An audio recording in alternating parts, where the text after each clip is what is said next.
Assalamualaikum warahmatullahi wabarakatuh. Nama saya Mahendra Bagus Wicaksono, kelas 7F nomor absen 15. Saya anak MTSN 3 Kota Surabaya. Berjumpa lagi bersama saya hari ini akan mempresentasikan Akidah Akhlak bab 2 kelas 7. Ayo daripada lama-lama, kita saksikan aja videonya.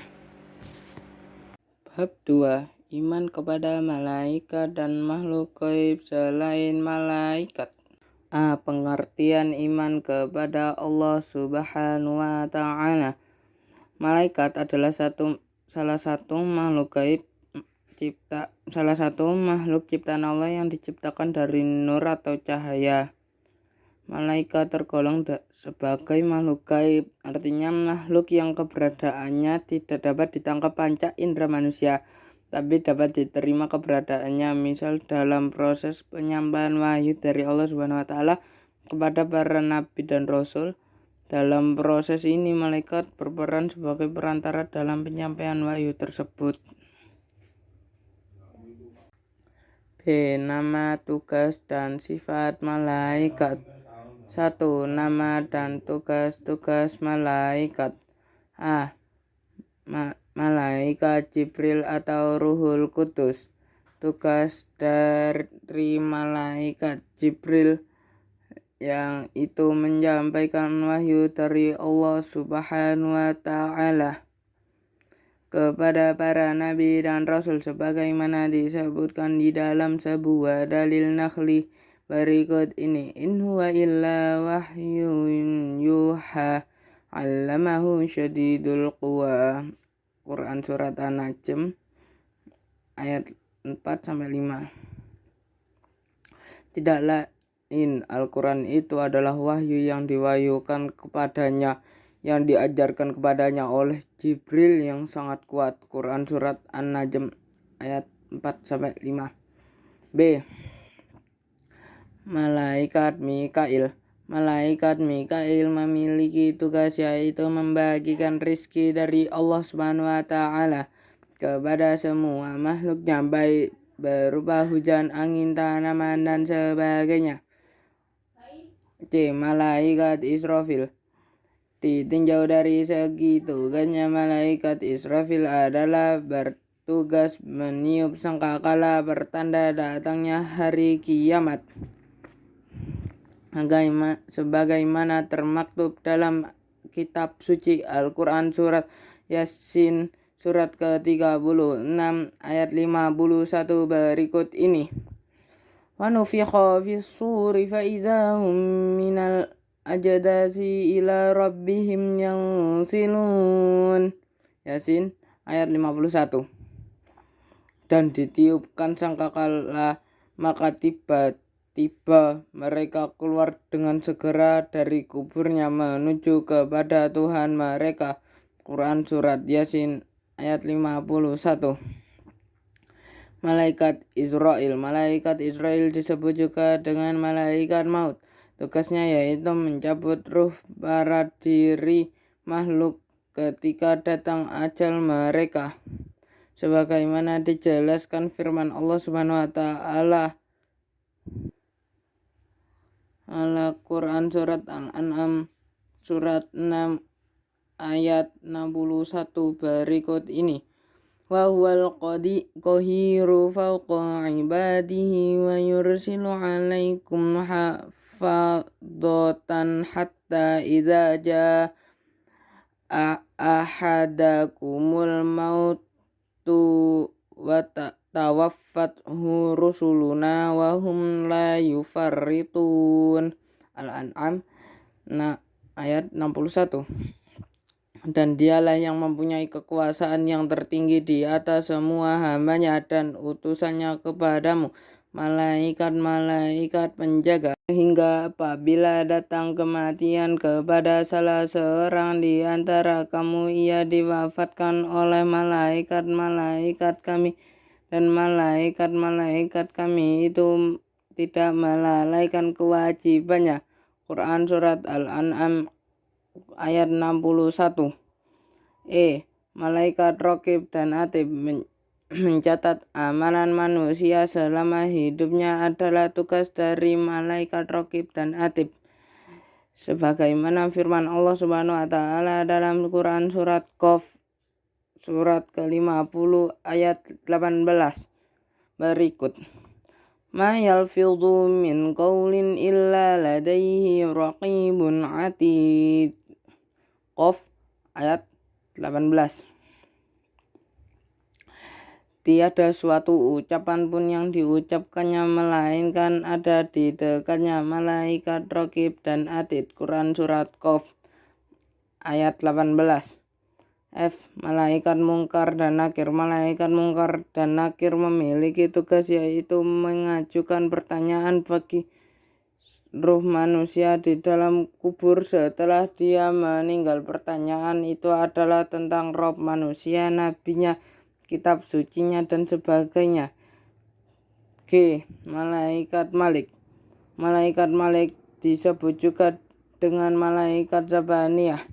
Malaikat ini memiliki tugas yaitu menjaga neraka. Malaikat Malik adalah malaikat yang buta dan tuli.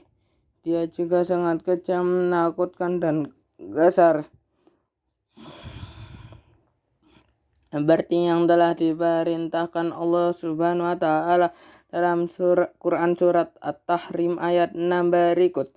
Ya ayyuhalladzina amanu qu anfusakum wa ahlikum naran waquduha an-nasu wal hijaratu 'alaiha malaikatun ghiladun syidadun la ya'suna Allaha ma amarahum wa yaf'aluna ma yu'marun. At-Tahrim ayat 6. Artinya, wahai orang-orang yang beriman, peliharalah dirimu dan keluargamu dari api neraka yang bahan bakarnya adalah manusia dan batu. Penjaganya malaikat-malaikat yang kasar, keras, yang tidak durhaka kepada Allah terhadap apa yang Dia perintahkan kepada mereka dan selalu mengerjakan apa yang diperintahkan. Quran surat At-Tahrim ayat 6. Malaikat Ridwan. Ditinjau dari segi tugasnya, malaikat Ridwan adalah malaikat yang bertugas menjaga surga, tempat yang diliputi keberkahan dan karunia Allah. Berbanding terbalik dengan malaikat Malik yang kejam, bengis, dan menakutkan, Allah Subhanahu wa taala menciptakan malaikat Ridwan dengan paras yang indah dan tutur yang baik. Surga diperuntukkan bagi orang yang beriman dan bertakwa. Hal ini diterangkan dalam firman Quran surat Az-Zumar ayat 73 Allah di bawah ini. Wasiqal ladzina taqaw rabbahum ilal jannati zumara hatta idza ja'uha wa futihat abwabuha wa qala lahum khazanatuha salamun alaikum tibtum fadkhuluha khalidin. Ayat 73. Dan orang-orang yang bertakwa kepada Tuhan dibawa ke dalam surga berombong-rombong pula, sehingga apabila mereka sampai ke surga itu sedang pintu-pintunya telah terbuka, dan berkatalah kepada mereka penjaga-penjaganya, kesejahteraan dilimpahkan atasmu, berbahagialah kamu, maka masukilah surga ini, sedang kamu kekal di dalamnya. Makhluk gaib dan selain malaikat. 1. Jin. Tidak sedikit ulama yang membuat definisi berkaitan dengan jin. Salah satunya adalah Rasyid Ridho. Menurutnya, jin adalah salah satu makhluk gaib yang dikaruniai akal, memiliki wujud dan ciptakan dari api. Di antara dalil nakli yang menerapkan sifat tersebut antara lain Al-Quran surat Al-Hijr ayat 27 yang artinya, dan aku ciptakan jin sebelum Adam dari api yang sangat panas. B. Quran Surat Al-A'raf ayat 27 yang artinya sesungguhnya ia jin dan pengikut-pengikutnya melihat kamu dari suatu tempat yang kamu tidak dapat melihat mereka, dan sesungguhnya kami telah menjadikan setan jin itu pemimpin bagi orang-orang yang tidak beriman. Dua, iblis atau setan seperti halnya dengan jin, iblis juga diciptakan Allah Subhanahu wa taala dari api. Iblis adalah bangsa jin yang mendurhakai Allah di antara sebab tidak mau tunduk dan didurhakanya iblis terhadap perintah Allah Subhanahu wa taala.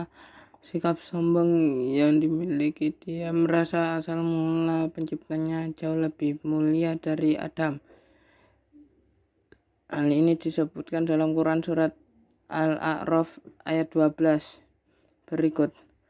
Qala ma mana'aka alla tasjuda idza amartuka qala ana khairum minhu khalaqtani min narin wa khalaqtahu min tin. Al-A'raf 12 ayat 12. Allah berfirman, apakah yang menghalangimu sehingga kamu tidak bersujud kepada Adam ketika aku menyuruhmu? Iblis menjawab, aku lebih baik daripada dia. Engkau ciptakan aku dari api, sedangkan dia engkau ciptakan dari tanah. Quran Surat Al-A'raf ayat 12. Nah, adik-adik, dari penjelasan kakak tadi, apa yang bisa kalian simpulkan? Coba tulis di kolom komentar ya.